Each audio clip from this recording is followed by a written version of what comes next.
One of the funny things about the ballpark organ job is that there's not much progression to it. There's no high school or college or really even minor league ballpark organist. So how does somebody get an opportunity for this job? A lot of these guys were church organists or music teachers and ended up just getting an opportunity with a sports team. Jack Henriquez shared a story about his audition with the Tampa Bay Rays. He was an entertainer and he played gigs all around Tampa. He had grown up loving the organ and playing music from a young age, and he finally got an opportunity for the Rays when he was already pretty old. Time went by, and finally I heard through the grapevine that they were looking for an organ player for the Tampa Bay Rays. And I said, well, I'm sure there's going to be guys that go in there that are professionals at doing that. So I am an organ player, and I am a good entertainer, and I can play all day long, and I don't have to sing every song. I can do that. So I did a little research, and I researched it, and I found out that most of the organ players that do that, they do it. They kind of marry the job, and once they get in that position, they do it their whole life. They stay with one particular, team, and they stay there forever. And I said, well, it looks interesting, and I'd like to try for it. Basically, I went in there with about 7 other guys, and I did my thing, and I played for them, and they said thank you very much.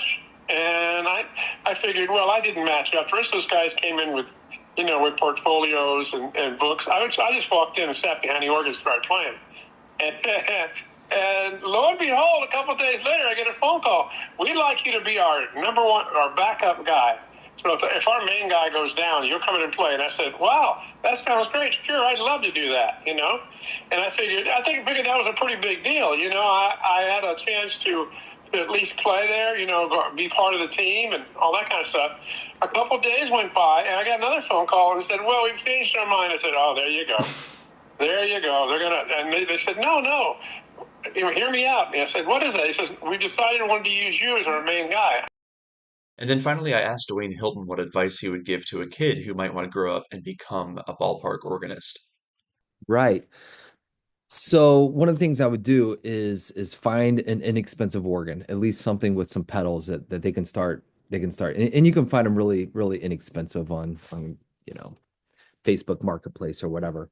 So I would start there just so you can kind of get used to playing with pedals and understanding, getting the repertoire down. Now, admittedly, when you play baseball music, we're not playing Rachmaninoff's Third Piano Concerto. It's not that hard of, music we're talking about here.